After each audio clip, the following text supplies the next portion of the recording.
puisque le ministère c'est micro-entreprise et start-up, je dois juste faire une petite comparaison entre les deux. Parce que c'est important et ça va répercuter ce que je vais dire après. En fait, bon, je vais parce que c'est en deux mots. La différence entre la start-up et la micro-entreprise, c'est le marché. Si tu as déjà un concurrent direct sur le marché qui fait exactement la même chose, ce n'est pas une start-up. Un concurrent direct en Algérie. D'accord? Et si tu as une idée et la problématique, enfin, et la solution qui va résoudre une problématique, ou la problématique, et la même problématique qu'on trouve à Alger, à Sétif, et il n'y a pas d'idée qui résout la problématique, là tu as des symptômes d'une start-up. D'accord? Et si tu as tout ça, et tu utilises une technologie et une innovation, d'accord? Là on est sûr d'avoir une start-up. Mais si le marché il existe en Algérie, d'accord? Donc ça va devenir une entreprise. Exemple, ça c'est un restaurant, ok? Est-ce que c'est une start-up? Non. Parce qu'il y a déjà des restaurants sur place. Parce que moi je vais faire un restaurant 100% healthy, et ainsi de suite, et je vais faire une valeur ajoutée par rapport à ça. Ok? Mais est-ce que le problème du healthy, est-ce qu'il est chez toi, ou est-ce qu'il y a une proposition, et ainsi de suite? Est-ce qu'il résout la même problématique par contre? C'est la chose, le marché. Alors la deuxième caractéristique de la start-up, c'est la scalabilité. La scalabilité, il y a un débat énorme. Et moi, comment je résume la scalabilité? C'est être dans d'autres wilayas, ou même à l'international, sans dépenser beaucoup d'argent. Ça, c'est la scalabilité. D'accord? Si tu es scalable et tu as un marché et tu utilises une technologie, il y a une start-up. Si tu n'es pas scalable, même si tu as une technologie de pointe, et le besoin il est très fermé, donc tu as une niche de secteur, une niche de clients, et une entreprise. D'accord? Alors, actuellement, dans l'écosystème algérien, on a presque divisé la start-up et l'entreprise. Presque. Mais dans les écosystèmes qui existent, il y a un point de jonction entre les deux. D'accord? Il fait l'incubation. Ce n'est pas le même système de business model. Alors, le lab incubateur, on le donne à une structure, soit privée, soit universitaire, et avec des conditions. Tu as un bon programme, tu as des gens qui font du coaching, tu as des experts, tu as des mentors, et ainsi de suite. Et tu as un espace à donner aux incubes. Ce qui nous intéresse, c'est l'espace. Qu'est-ce qu'on donne aux incubes? Quelle est la différence d'une incubateur et un incubateur? C'est l'espace, c'est la qualité de formation. Je ne parle pas de l'espace je parle de l'espace et des équipements. D'accord? Donc, un des deux critères principaux pour avoir le label incubateur. Et on a exactement 175 labels incubateurs. Près de 79 incubateurs universitaires et les autres. Donc, il y a une chasse de la mission d'entreprise. Je peux dire une chasse de l'entreprise, c'est les deux labels épreuves, c'est le label projet innovant et le label startup. Le label projet innovant, on lui donne à une personne physique. Là, il y a un genre, fait l'innovation, fait la scalabilité, et non, ça va pas des êtres. Il y a un genre qui est 45 jours à peu près, il y a deux gens qui ont des semaines de débats. Nous avons des dynamiques, un enseignement supérieur, de l'industrie, des experts, des incubateurs privés. Donc, ils sont pas chers. Ils cherchent un coup au sport, les autres je me dois de débat. Donc, nous avons juste parlé de débat, c'est pas très compliqué. Alors là, le projet innovant, on a une personne physique, on a un groupe de personnes. Zouch, Gaza, je demande.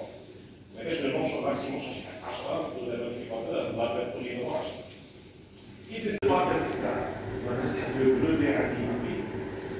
Le projet innovant, c'est le visa de demande, le coût, ça n'est pas tout. Parce que le coût, ça n'est pas tout, c'est donc ça coûte là. Ça coûte minimum 1 250 000 centimes. D'accord, ça dépend de l'âge, de la et ainsi de suite. Ça va parce qu'il y a des vacances. Donc, je pense que le droit, c'est lui. حاجة الزوجة اللي كان يطلع البروجي نوفون باش تحل لوجيك دو كوميرس ما لازمش عقار ما لازمش تسكري ما لازمش تجيب ان باي دو لوكاسيون داكور سون باي دو لوكاسيون minimiser les coûts. Parce que les étudiants, un bail de location, avec le bail de location, avec les frais d'accord, ça consomme beaucoup d'argent. Ça te donne un statut juridique qui est donné spécialement dans le projet immobilier. On appelle ça la SPAS. C'est la société par action simplifiée. Simplifiée pour les gens. Déjà, les garanties de la SPAS, d'accord, c'est 10 millions. Ça veut dire que le salaire ou le c'est minimum 10 millions. Je fais 10 millions. D'accord. هذا غير باش نشجعوا الطلبه باش يحلوا الاس بي اس. Et en plus de l'aspect A, c'est que qui est un investisseur, qui a une qualité de financement. Au chez Collet, on a rappelé qu'il y a par exemple 200 millions, je remarque qu'il y a 15% de pourcentage. Le SPA, c'est 5 000 années, donc c'est société par action, société par action. Donc il faut remarquer ça fait une action, ça donne un pourcentage de la société. D'accord. Donc ça c'est le SPA. Donc SPA, on a le dépôt de patente. Le dépôt de patente, c'est 10 ans, 20 ans, le climat de cette affaire-là. C'est le cas de la patente. D'accord. Donc intellectuel. Tu peux déjà négocier avec une structure de financement qui finance des startups. Il est dans le Japon avec des startups. Je crois que chaque pays est dans l'histoire avec des startups. D'accord. Parfois ça touche 10%, 14%, et même 25% d'un pays. Une startup, ça rentabilise les dégâts qu'elle mérite. Une startup. D'accord. On va parler de ça. Alors, actuellement, on a un seul accélérateur public, un seul accélérateur public. Et pour le moment, il y a un seul accélérateur public, c'est Alger au niveau d'Alger. Qu'est-ce qu'ils font? C'est le programme d'accélération. Tu vas créer, tu vas aller dans généralement, tu vas aller dans les startups. Et le but, c'est quoi? Trouver le financement, trouver du marché, faire des contrats, faire de l'innovation, faire plusieurs choses. C'est l'accélération. C'est là où on va revenir de l'argent sur la startup. Un accélérateur public, Alger Venture, et la structure dialogue au GIF Algorien. Ça, c'est quelques startups qui ont passé par Alger Venture. Et j'ai le chiffre, c'est exactement 190 startups, jusqu'à ce temps. Ça, c'est des startups algériennes, d'accord, qui sont passées par l'accélération à Alger Venture. On va arriver à l'international. Ok. Les fonds, je ne vais pas tarder sur les fonds. Parce que demain, c'est quand on se propose, demain, après demain, on va voir quels sont les types de financement des startups. Parce qu'il y a un facteur risque, c'est rare de trouver une source de financement, je vois qu'il y a des risques. Il faut trouver une structure financière qui travaille sur le risque. Alors, il y en a, on a parlé de Alger Startup Fund, d'accord. Et la condition pour Alger Startup Fund d'être financé, c'est avoir le label, soit projet innovant, soit startup. Et puis maintenant, si tu as le label startup, c'est plus critique par rapport au label projet innovant. Même si tu as un label projet innovant et tu as des négociations avec ASA qui sont d'accord, la première condition de l'ASA, c'est quoi? C'est de créer une entreprise. Je ne sais pas si je vais vous faire le faire, mais à une entreprise. Donc, créer une entreprise, c'est alors, Alger Startup Fund, l'ASA, c'est 6 banques derrière, étatiques, à Madoc les 6 banques. Et actuellement, ils ont financé plus que 150 startups. Les 920 que j'ai cités, ils ont financé, cofinancé plus que 150 startups. Est-ce qu'il y a que ça? Non. Pour financer une startup, il y a plusieurs moyens. Il y a un moyen que je n'ai pas mis ici. Vous avez un projet, ça fait 20 millions. Ce soit une banque, je ne peux 20 millions. Là, ça a un laser, je ne peux 20 millions. 20 millions, ça te donne avec la famille. Ça, c'est deux moyens. Maintenant, si tu as besoin beaucoup de ressources financières, il y a des mécanismes pour le faire. Régulièrement, il y a des seuls pour Cabos. الاقتصاد يحكيو معنا للفندق. Alors, ce qu'on a au niveau de la Wizara, on a 3 tutelles financières. On ne sait pas que les startups. Alors, ASF pour les startups, NASDA, il y a l'ancien lanceur. Qu'est-ce qu'elle finance? Elle finance les sites, enfin, elle finance les projets, qui ont des sites.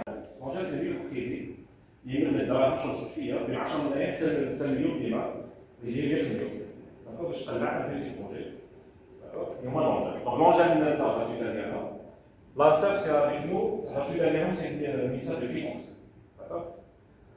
Sur les banques, donc automatiquement, c'est le ministère des Finances. On va laisser Hussein expliquer le ministère des Finances. Ok. Il y a un truc qui est très important, on va commencer. Ça va maintenant. Ça va? Ok. ce qu'on appelle l'open innovation de l'Éthica de Futsal. On a bien une plateforme. Déjà, c'est quoi l'open innovation? Moi, je suis d'accord que l'étudiant, il ramène le marché, il trouve la problématique, aussi il impose, ici, il a la problématique qu'elle est au marché. Ça va prendre beaucoup de temps, beaucoup d'énergie, ça va prendre beaucoup d'argent. Généralement, on met combien de cibles? Soit on va cibler les citoyens, et même les citoyens, il faut bien les cibler. Est-ce que la solution est-ce que c'est pour les hommes prochainement? Est-ce que c'est pour les femmes? Est-ce que c'est tous les hommes? Est-ce que c'est toutes les femmes? Est-ce que c'est pour les enfants? Est-ce que pour les catégories